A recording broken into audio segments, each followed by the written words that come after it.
Okay, hello everybody, and welcome to this new podcast. My name's Nick Frost. I'm one of the owners of CRMG, Cyber Risk Management Group. And this is an opportunity for me to tap into our experts and experienced consultants and draw out those sort of real key golden nuggets and hints and tips, though, that hopefully they can help you guys out there. Right, so we've got a very interesting topic today, which is on neurodiversity and cybersecurity. I'm going to hold my hands up and say there's not a great deal I know about this, apart maybe from the actual title and definition, but I'm speaking with someone who knows this very well, consultant of ours, Simon Lacey. Simon, hello, how are you doing? Hi, Nick, I'm very well, thank you. How are you? I'm all right, yeah, we're not bad. Set the scene around this neurodiversity, if you wouldn't mind, to start off with. And then I thought we could sort of jump into what that actually means for cybersecurity. And clearly, you and I have had a brief chat about this. And, you know, there are some defined and clearly defined benefits that can be achieved. Yeah, I think neurodiversity is something now that's probably coming a little bit more into the fore. And is a bit more in the thinking of some organisations, not all by any stretch. So neurodiversity is in essence people who think differently.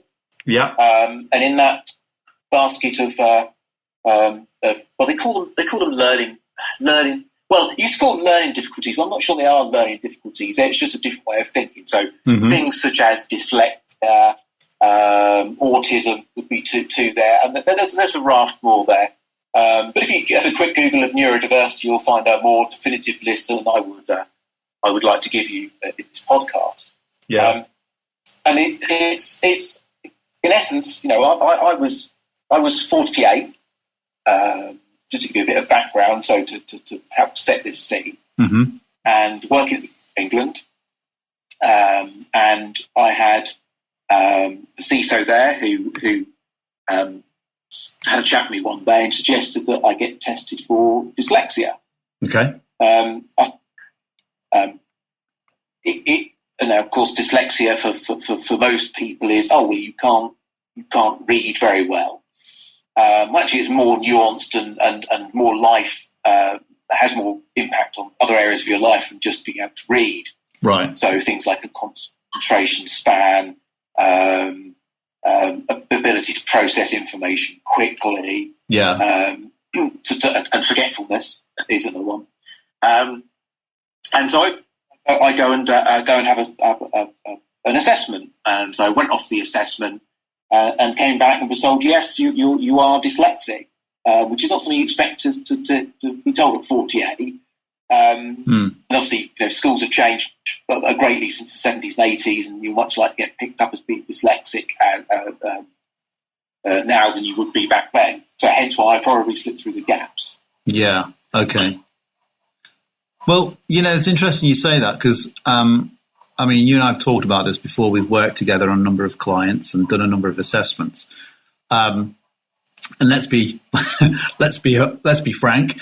The way in which you write your messages are very, very clear and precise. Obviously, there's some, you know, typing, retyping of the words and things like that. But actually, I found that point you raised there around a few points there, I found quite insightful, because you and I have worked on a number of engagements over the past couple of years, and you have quite a photographic memory.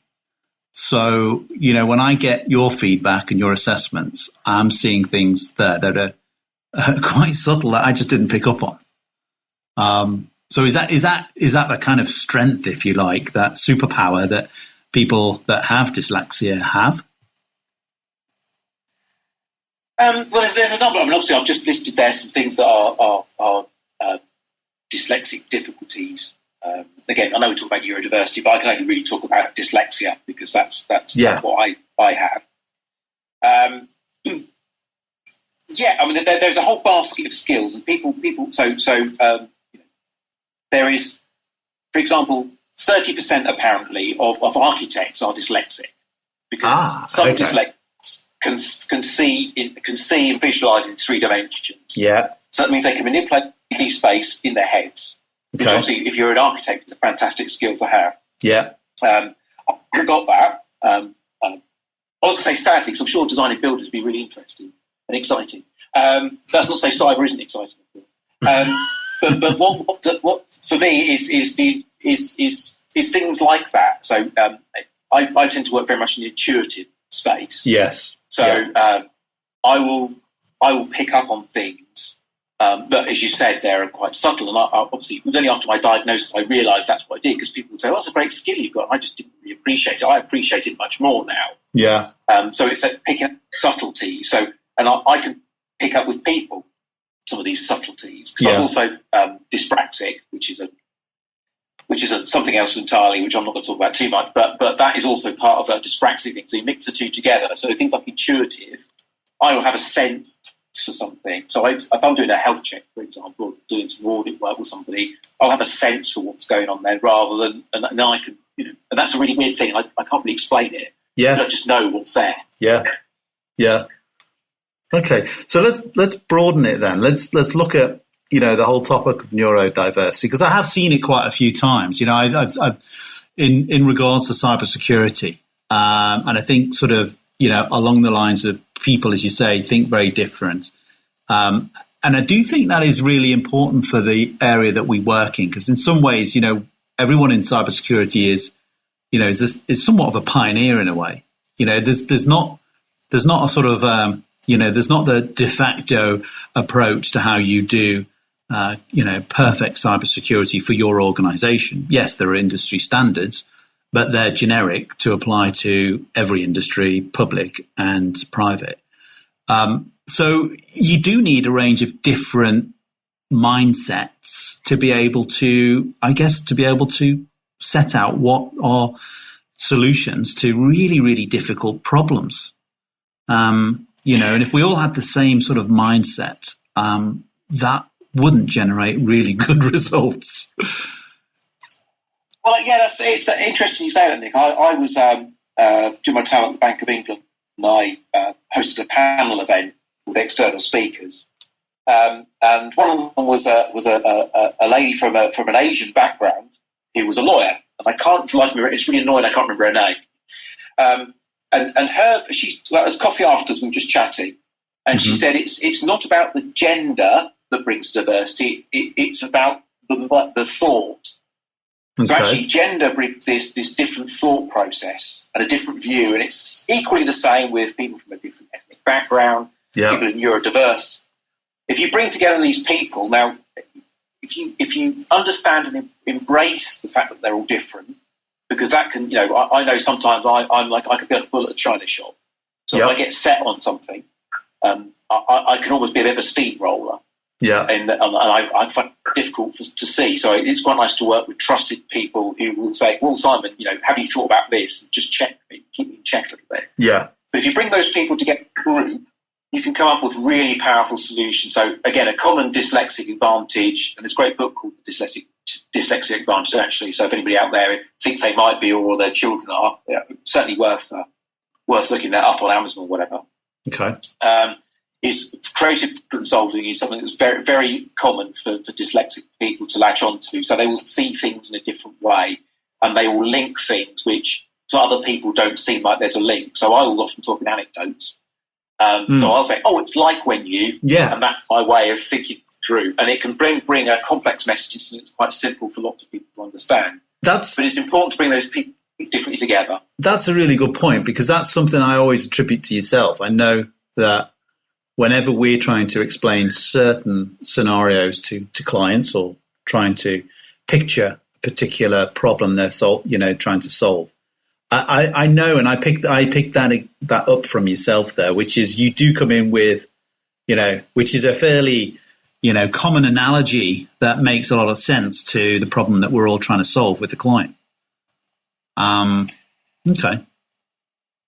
Yeah, again, it's about the intuitive thing. I never realised it was different until somebody, when I worked at the Bank of England, said, "Well, you come up with these things." And you're like, "Do I?" I wasn't aware that happened. It just comes into my head and then trips out mouth before I've known what's going on. And people go, "Yeah, that's it." And it's like, "Oh, okay." I didn't realise that was a skill, to be fair, and until I realised I was dyslexic. Yeah. it is that importance of having, I think, we've all heard before about groupthink, and if you get a room full of people who all think the same, or if you get someone there who's particularly domineering in their thinking, that's really unhelpful in finding a good solution.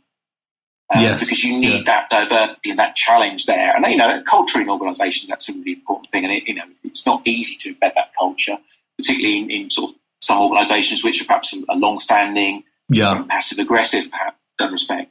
But having that, giving people the opportunity to freely express their view and their opinion, you can come up with some great thinking. I mean, it's something that a direct impact for me would be in terms of cybersecurity, are things like the growth of e-learning. Now, we know why organisations do e-learning. It's easy to monitor who's done it. It's easy to see what their test results are, how long they spent the training module. It's cheap. Let's be honest, that's why you do it. It's cheap and easy. You can just squirt out a link to your workforce and ask them to complete it by a nominal date. Yeah. And it's dead easy. For the 15% of us who are neurodiverse, or architects, maybe 30%, that is not a solution.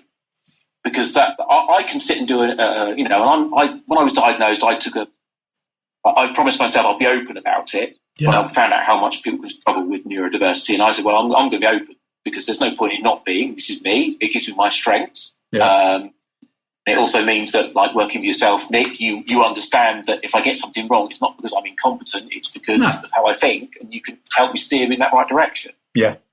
So I can do e-learning modules on stuff I know really well and struggle with them because of the way it presents information. Right. Okay. I've come across cyber incidents from people clicking on phishing links, and it's not because they're unintelligent; it's because they're dyslexic, and they've just not understood what's required of them. Right. And they've been asked to do things pressure, and they've clicked on links that they shouldn't. Yeah. And it's important to acknowledge that diversity you have in your work. I've used examples of a physical disability. You wouldn't in this day and age you wouldn't expect people who have a physical disability to do things or to sit in environments which they couldn't sit in because of that disability. So therefore, we need to start thinking a bit about the neurodiversity aspect and its impact on security. Yeah, I think that's a really good point, a very good message as well. I think. Well, let me ask you this. If because there's a bit of a balance here, isn't there? How do you know who to help without intruding possibly into an area of their life that they would feel very uncomfortable about? Yeah, this is really a really good point, actually, because I fully accept that not everyone is going to want to be as open as I am. That's just part of my personality type, and I'm quite happy to do that. There is still a stigma around neurodiversity in some areas, which means people aren't encouraged or don't feel confident enough to sit and say, do you know what, I can't do this. Now, I've known people in organisations who have had to leave their job because they don't feel confident enough to sit there and say, I need some additional help. Because there's lots of help out there for dyslexics. Yeah. There's software you can use, read aloud, etc., on Word these days to check your documentation, etc. And in my experience, most line managers will also want to support you because if they help you do your job better, that's really powerful because it means they can also do a job. They can satisfy their objectives too. Yeah. I mean, I think so aside from encouraging individuals to be honest about it, and let's be honest, lots of people won't know that they're dyslexic. My dad didn't know he was dyslexic. He was really dyslexic. He's actually the line management and the organisational responsibility part of that is to encourage a culture of inclusion and encourage. What was the term we had at Bank of England about bringing your whole self to work? Now, some people wouldn't want to, and that's fine. They don't have to. But equally, you want people to feel comfortable at work to say, I'm dyslexic, I'm gay, I'm transgender, or whatever, to encourage that people to be honest and open about that, so they can be part of that culture and feel comfortable enough to contribute on that basis. Yeah. A time to call, because I think if you know, I can spot people. Now I know I'm dyslexic. I can spot people who are dyslexic. It's really quite weird because you sit there and they struggle with the same things as I do. Yeah. Okay. There's a big gap there. There's a lot of catching up with this neurodiverse thing. If I could share a quick story with you, Nick, if I may, in terms of the direct impact. So, for a lot of our online banking, etc., now you have to put in character 3, 6, and 7 of your password. Yeah. When you stood at Tesco's paying for your shopping, you've forgotten your PIN number because that's kind of memory issues are part of dyslexia. Okay. Or can be part of dyslexia. You stand there at your you're trying to pay. You've got your PIN number. You try and get the PIN number sent to you on your app, your phone. So the only way I can do, I know people always say they struggle with it, but the only way I can do that is by writing my password down. Right. So the security is making me behave in an insecure way. Yeah. So luckily I have a couple of cards, and the chances are I will remember one of my PIN numbers. Okay. And I can't buy my shopping. But you know, it's that thought. You know, actually, you're making people. You think you're being secure, but you're making a certain group of society behave in an insecure way. Yeah. By asking them to do that. And whilst you can't always make that go away, it's worth thinking about as a risk. And I would put money that there aren't many organisations in the UK right now who have got neurodiverse issues on their risk register. Yeah. And I'd love to hear from any ad. Yeah.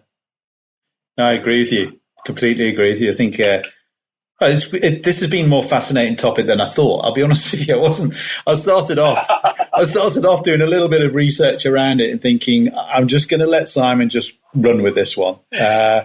So, I mean, a couple of things. Firstly, you know, I think there'll be lots of people listening to this who appreciate you being so open about, you know, your sort of situation, if that's the right term to use. But I think also it does have advantages. I know from my own experience, and, you know, I say this for the rest of the team who've worked with you, you know, we are often trying to solve problems in cybersecurity that are really, really difficult, you know, and it could just be, you know, it could be a people issue, it could be a technical issue, but, you know, this is why obviously CRMG gets brought in, which is great, but I don't think we've ever had a simple project. But hey, you know, we have the team and the knowledge to be able to solve these problems. But I've always felt that, as I say, one of the things I've always felt with working with yourself is definitely coming at an angle that I've not seen before. So I actually see the advantage that you bring to this, you know, to this organization in that sense. So I think that's just been a really interesting topic. And as you say, it's early days. It's, you know, it's embryonic in terms of organizations potentially realizing, you know, how to handle this. And the benefits are associated with, you know, with people who are neurodiverse. Hey, you know what? Let's revisit this in a couple of years' time, because things may have progressed to a point where actually, you know, there is more support for people with, you know, in your situation as well. Yeah, thanks for your kind words, Nick. I mean, I'm quite passionate about this because I've read and seen some stories from people who, because of their dyslexia, they've had to quit jobs that they've loved because they haven't been able to cope with the pressure, or haven't felt they're able to say that they're dyslexic because they feel they're stupid. Yeah, and then they neglect their skills. And focus solely on the bits they can do less well. Yeah. Now, I think, you know, we can all leap on that, you know, and say, well, I'm dyslexic, I can't do this. Look at my career and look at my life. My dyslexia has never held me back. Yeah. Even when I didn't know I had it. And my advice to anybody with dyslexia is, you know, you need resilience and confidence. Because there will be people who will make fun of you because you spelled something wrong, or you've used the wrong word in context. My dad disliked cameras, and he would always say, he would always talk about Pentax cameras, and he'd get it the wrong way around and say Pantex. Okay. Which we, as a family, we used to laugh at, and he was fine with. I didn't know he was dyslexic, but now I look at that was a dyslexic trait. So, yeah. You know, dropping the wrong word. but I think there's a group of people there with unique skills, which we underappreciate and undervalue, and let's use those skills to make our industry better in the same way that we're doing with women now, and it's still a long way to go. But let's be confident enough to support people to use their skills, but support them and help them with things they find less easy. Yeah, because the technology's out there to support. Hey, let's use good people to do good stuff. Yeah, indeed. And Nick, sorry, if I did a vlog on this on my YouTube channel, which is called "And Then the Crowds Break." If anyone's interested or think they might be dyslexic, and it was a bit of a long, rambly one, but I talk obviously in far more detail than I can here about how dyslexia affects my everyday life, sure. Like my constant hunt for God. Yeah, okay. And just run that past me. What's the name of the vlog again, so people know where to go? Yeah, it's my channel is called "And Then the Clouds Break." Okay. I've reviewed a few products that have helped those things in terms of well-being. But I did quite a long one on dyslexia, and I had because I put it on LinkedIn. I had somebody contact me and said they wanted to connect with me because they really liked the thing about dyslexia because it made them feel more confident. And I was actually quite choked about that because I did it in therapy for myself. Yeah. The fact that somebody else found it useful was brilliant, and long way that stuff. We all help each other if we can. Good. Well done, you. Superb, Simon. Thanks very much for that. That was a topic that I think I personally found very, very interesting. So big thanks for that. And for all of those that are listening, thank you very much for listening in. To find out more about CRMG, please go to crmg-consult.com. You can find a lot more information there, including a whole range more podcasts. If you want to reach out to me personally, it's nick.frost@crmg-consult.com. Thanks for listening, and watch out for more. Bye for now.